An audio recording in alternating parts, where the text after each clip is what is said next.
Bom dia, Gilson. Sou o Daniel do 9º ano. Eu vou fazer um vídeo explicando sobre a unidade 7 do livro de História. Tema 2: a ditadura civil-militar no Brasil. Vou começar. O fim do governo de Goulart. As reformas propostas sobre João Goulart foram o ponto central do agravamento da crise política que marcou seu governo. Então, já sabemos as reformas propostas do João Goulart,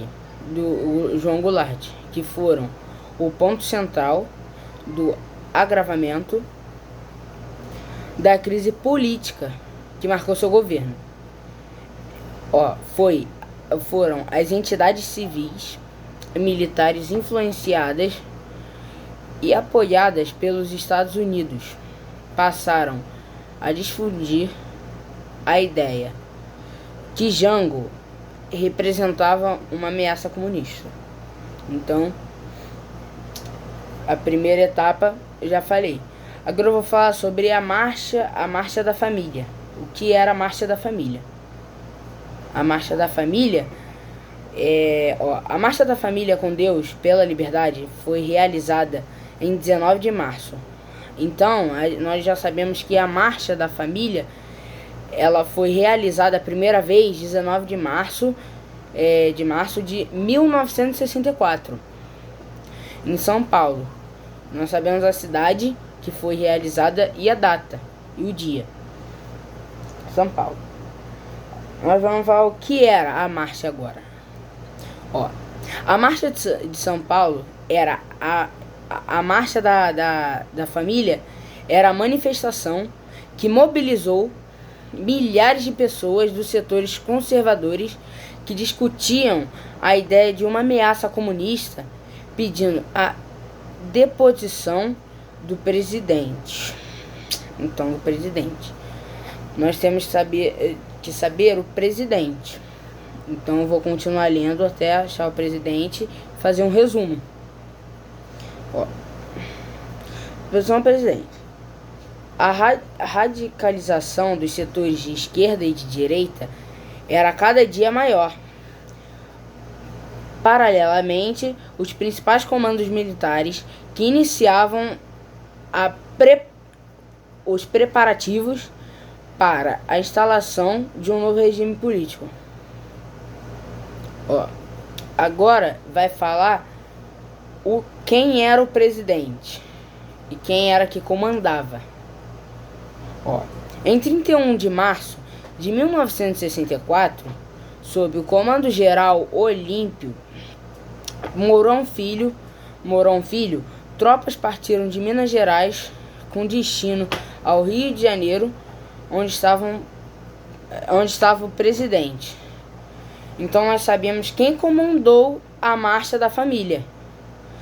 Quem comandou foi o general Mourão Filho, que ele partiu das tropas de Minas Gerais ao destino do Rio de Janeiro. Nós já sabemos aí. Agora vai começar a falar do presidente. Em 1º de abril, Jango voou para Brasília e na mesma noite partiu para Porto Alegre. Então quem era? Era o Jango. Tá. No Rio Grande do Sul, Leonel Brizola tentou articular um movimento de resistência, porém não obteve êxito. Na madrugada de 2º de abril, a presidência da República impostou o presidente da Câmara dos Deputados, Ranieri Mazzilli. Então esse era o deputado.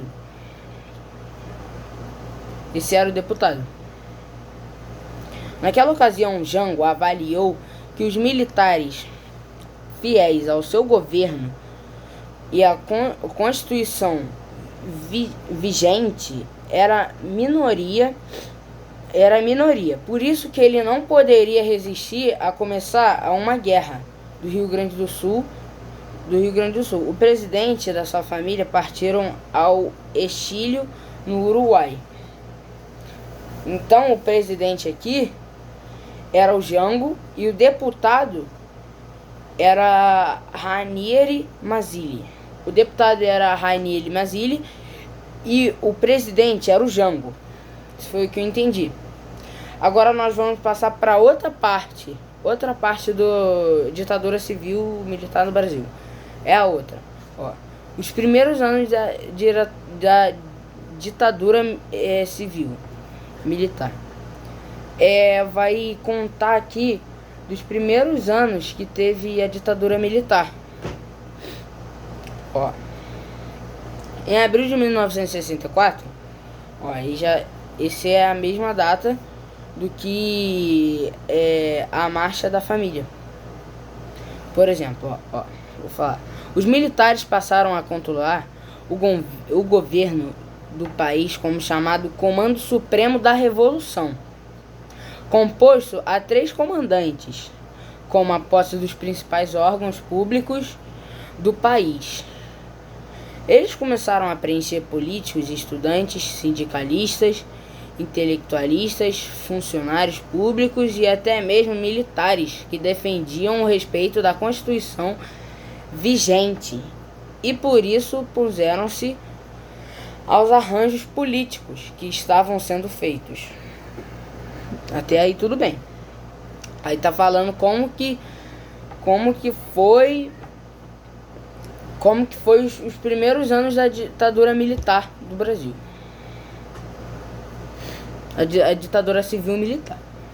Agora eu vou passar para outra parte. Nos anos que seguiam, os militares governantes no país, com o meio decreto de lei chamado Atos Institucionais. Ó, vou explicar o que é os atos institucionais. Os atos institucionais foram decretos de lei que conferiam à ditadura civil militar uma aparência de legalidade.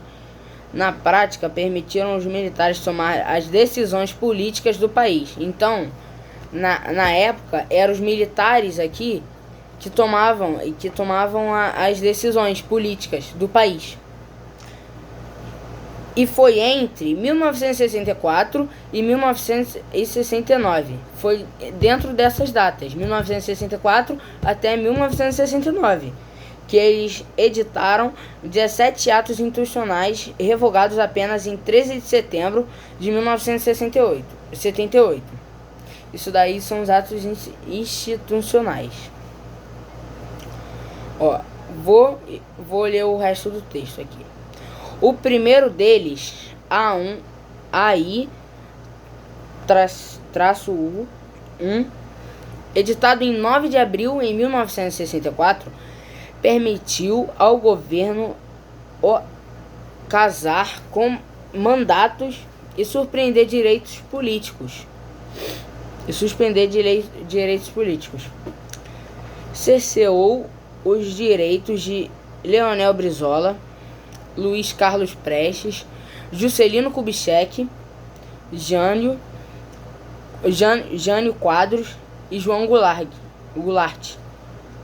entre outros. Então foram essas pessoas que permitiu essa lei. Além disso, ampliou o poder executivo, diminuiu a autonomia do Congresso. Tá bom. O primeiro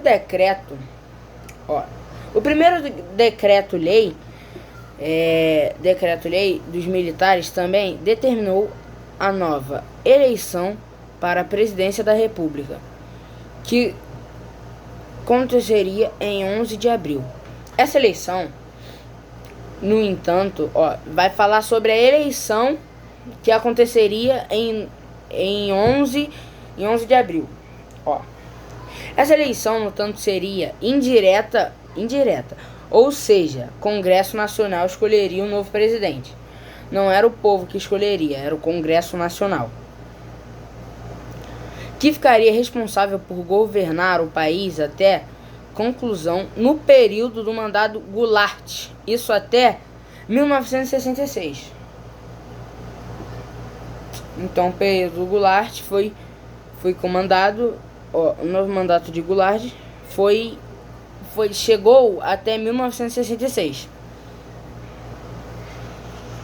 Agora eu vou passar de página aqui. Vou começar a ver a outra parte. Ó. Ainda em 1968, em setembro, o deputado da oposição Márcio Moreira Alves proferiu um discurso na Câmara de Deputados, conclamando a população biscoitar os desfiles de 7 de setembro e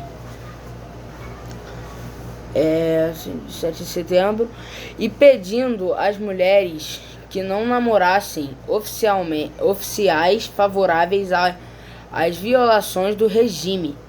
Além disso, chamou os quartéis de covis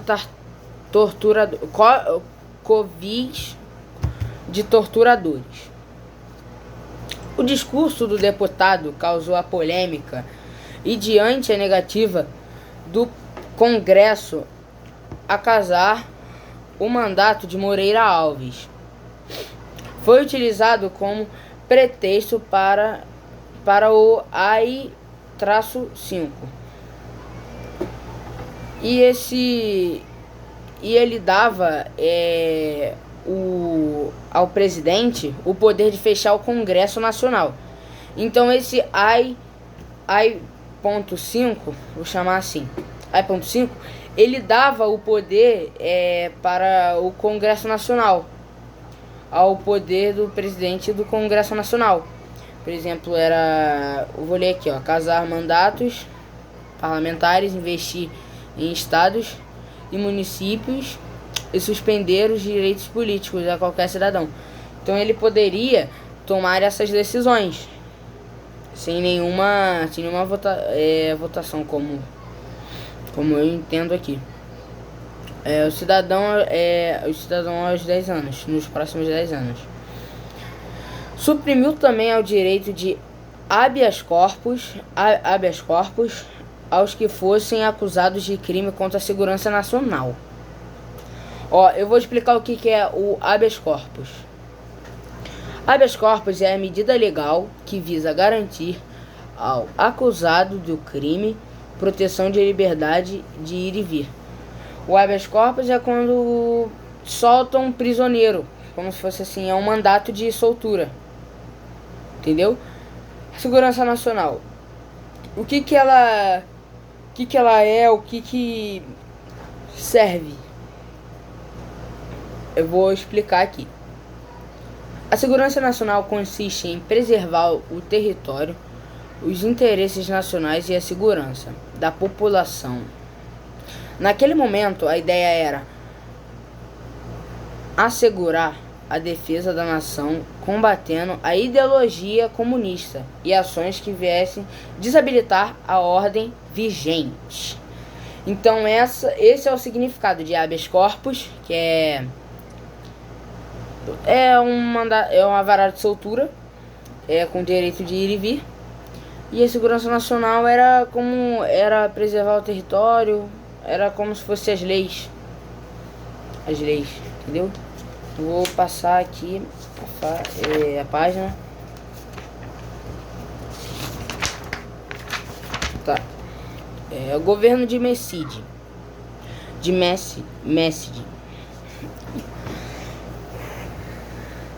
Por causa de problemas de saúde, em agosto de 1969, Costa da Silva foi afastado da presidência. Então, por causa de problemas de saúde, o Costa Silva, em agosto de 1969, ele foi afastado da presidência por problemas de saúde. Em 1969, Costa Silva foi afastado da presidência por problemas de saúde. Isso daí tá.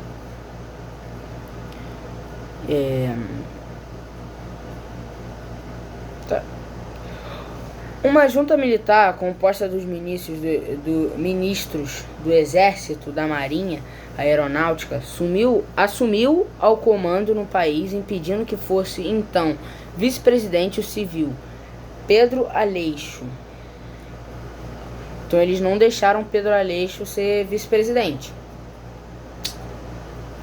Com a piora do quadro, Clínio de Costa e Silva, a junta militar declarou vaga a presidência e reabriu o Congresso que escolheria o novo presidente. Então ele deu lugar à presidência e abriu. Em 30 de outubro de 1969 assumiu o poder general Emílio Garratuso Messidi. Então esse Messidi, ele virou presidente depois dessa saída do Costa Silva, que depois proibiram de ninguém ser, e depois votaram nele para ser presidente. Então, Gilson, é isso. Eu fiz uma explicação breve aqui do tema 2. E é isso. E eu tô te entregando aí. Desculpa pela demora, mas espero que você tenha gostado aí do meu vídeo. Tchau, Gilson. Boa aula.